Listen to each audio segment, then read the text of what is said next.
This is the hidden world of Steve Jones, one of Britain's best-known scientists and the courageous individual who's about to take the teaching challenge. He researches and lectures across the globe and has written best-selling books on evolution, biology and genetics. Most of his life has been a quest to discover how life works. But he's never had to explain it to a class of 10 and 11-year-olds before. Tomorrow, it won't be me teaching your science lesson. It's going to be Professor Steve Jones. Professor Steve Jones is a very famous and important British scientist.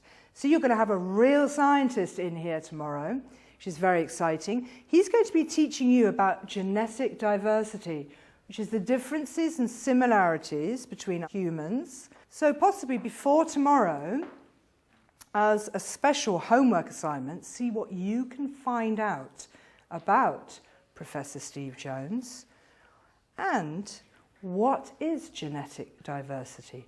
Find out what you can. It's not a subject we've looked at before. Right, children, please put your books into a pile and prepare for your maths lesson. Meanwhile, on the Marlborough Downs, Steve searches for his weapons of choice for the lesson on genetic diversity. If you look at snails, they're very distinct in appearance from one to the other within this location here. You can pick up 30 or 40 different kinds. And from place to place, they look very different. And of course, so do we. People look very different, and as we'll see with the class, if you look a bit harder, there's all kinds of hidden differences among people you may not be aware of. Well, I hope that the Year 6 class will get out of my lesson the idea, I think overwhelmingly, is that science is fun. That's what I hope to be able to do. He may well want the session to be fun, but will Steve measure up to the expectations of Mrs. Green's science class? In cartoons, scientists are made out to be really bad, but in real life they're good because they're trying to cure asthma when people are suffering, especially in the hay fever season. A good scientist will try and find a cure for a disease by thinking out their ideas, writing it down, and then most importantly, testing out their ideas. If their idea works, they've found the cure for the disease. If their idea doesn't work, then they have to go back and think up a new idea and test it out until they find it. A bad scientist would try to take over the world and destroy land, and they would have an evil laugh. Anxious not to disappoint, Professor Jones talks through his lesson plan with Fiona Green. Children will be interested. My concern is whether my technique of teaching, which in common with many other professors is to stand in front of a large class and pretend to be mad, whether that's going to work in this context. Well, I think that will be very interesting to see what the children's reaction will be. And they're very, very excited about the prospect of meeting a real scientist. So how much do they know about biology in general? I haven't talked to them very much about... We've talked a little bit about genetic diversity. They didn't really have a clue, because obviously it's not an area that we would particularly cover. But they are very interested in snails and creatures, so I think that they will be quite excited about anything like that. What I find fascinating is I can talk about sex in quite a graphic way to sixth formers. I mean, it's scientific, but it's reasonably graphic. The shyest and perhaps the most religious of all kids will just sit there and listen with interest, okay? But if I mention race, then they all go, oh, we shouldn't talk about that. You might find it actually the opposite with these children. They'll be very happy to talk about race. Okay, so what I'm going to hope to do, and it'll probably be chaos, I've got some rather simple genetic tests, not really genetic tests, they're just looking at themselves. And I'm going to ask them to divide themselves up in different ways. Look at the snails first, so they'll see what differences are. Yes. And I'll say, well, if you look at the class, and I mean, I need your advice in this, because I'm not used to doing this stuff. I'll say, okay, let's see if we can divide ourselves up in different ways. What can you think of? And the first way that's obvious to me, and it's so obvious, perhaps they won't think of it, is boys and girls. Yes, I think they would. I think they would go with that, so yes. Am I allowed to say dark skin and light skin? What would be the appropriate language for that? I mean, skin colour. Okay. If you're talking about eye colour. Okay. So eye colour, then skin colour, hair colour. Okay. Then we get into things they won't have thought about. Stick your tongue out at me. Can you roll that into a tube? Into a tube? Yeah, you no. can. Yes, I can do. You just did. You did that. I can't do that. Yeah. No. I simply can't do that. And that actually does run in families, and it's genetic. Yeah. And kids are always amazed by this. And it's guaranteed to cause chaos when they compare each other. Okay, so we can divide them that way. They're going to enjoy this lesson. And so that's the plan, is to try and divide them up and divide them up and divide them up. And with a bit of luck, everybody will find that they're different from everybody else. Okay. Yes. Then I'll ask them why that might be important and what that tells them about themselves. Well, I think it's always good to challenge the children, and I think, Steve, you need to remember that this is a mixed ability group. I don't think there's any problem with a mixed ability group.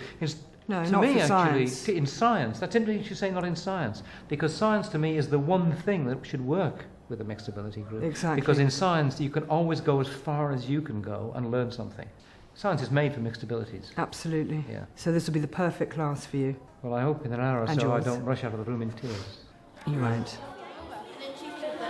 With the expectant pupils in a nearby classroom, Steve prepares his apparatus, while Fiona gets ready to monitor his lesson on a screen next door. Well, coming in here is a room obviously exactly like the one I went to school in Liverpool. I think the class is a lot smaller. I think there were 40 when I was that age. And certainly the layout's extremely different. There were lines of desks, and these desks were in alphabetical order. We didn't speak, we took notes in our jotters. I think they'll be very quiet. I think they'll kind of be in awe, because we often talk about real scientists. And for primary school children who are taught by non-science specialists all the time, you know, for a real scientist to come in, they will think this is somebody really special. So I'm a bit concerned that they'll be very quiet. I'm hoping that they'll get into it.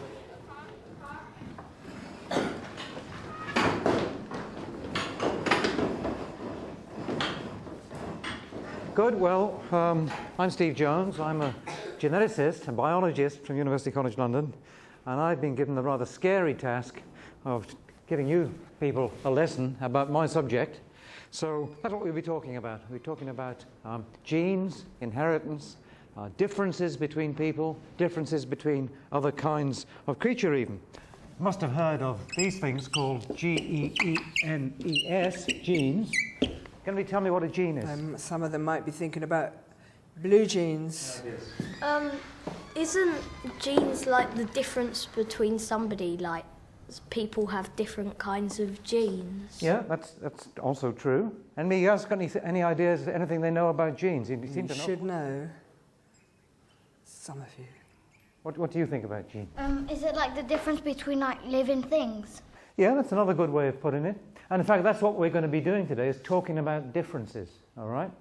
Now, I actually have spent many, many years looking at differences in a kind of animal that many people don't think about, and some people don't even like, and that's actually snails.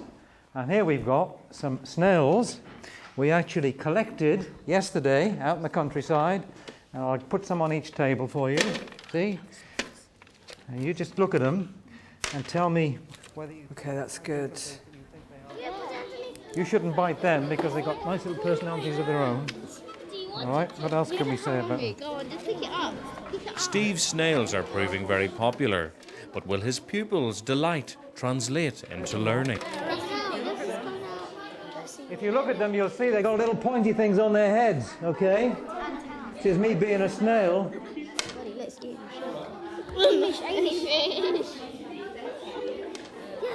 And actually, amazingly enough, if you look at them hard, They're picking them up. let it crawl on your hand. Let's look at the snails we've got on our table, okay? And let's see if we can see any differences between them. Yeah. See if you can sort them out into groups which are different from each other, okay? Some of them are the same. How's that one different from that one? Good questioning. How are they different? What have we learned about looking at these snails? They're not listening to you, Steve. Different genes, different colours. Slimy. They all come from a little patch of ground, not much bigger than this room. But what do they look like? Are they all the same? No.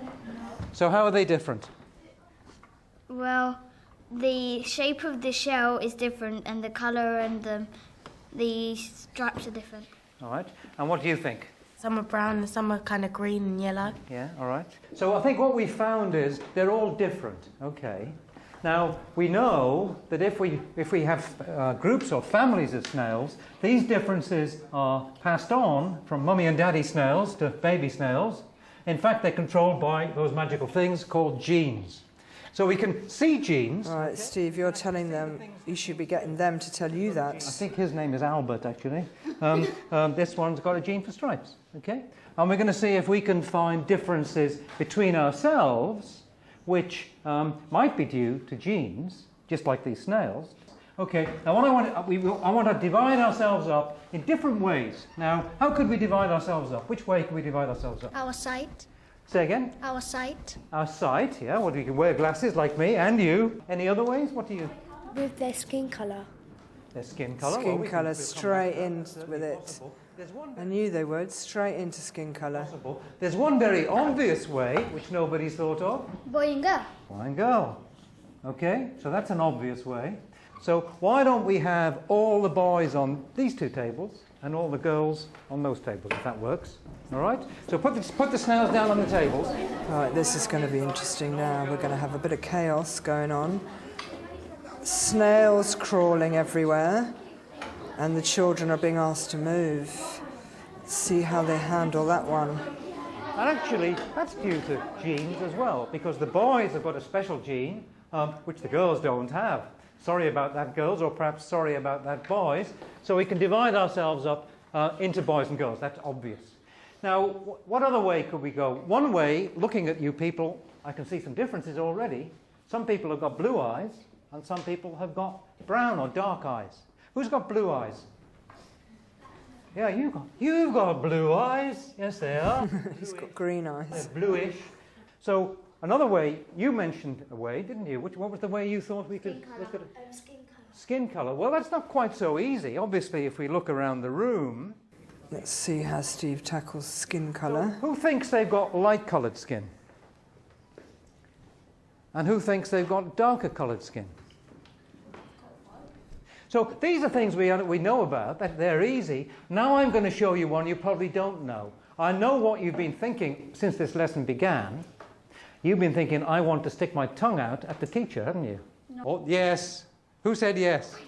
All right, you wanted to stick your tongue out at the teacher. All right, stick your tongue out at the teacher. Who else wants to stick their tongue out at the teacher? Ah. Now you now roll it into a tube. Okay? Now you do it. You can't roll it into a tube. So everybody stick their tongue out at their friend and see if they can roll it into a tube. See our friend here? Who can do it? Somebody, well, I can't. And you can't either. No? Congratulations, you're just like me. We'll have to stick together because we're all got these special non-rolling tongues, all right?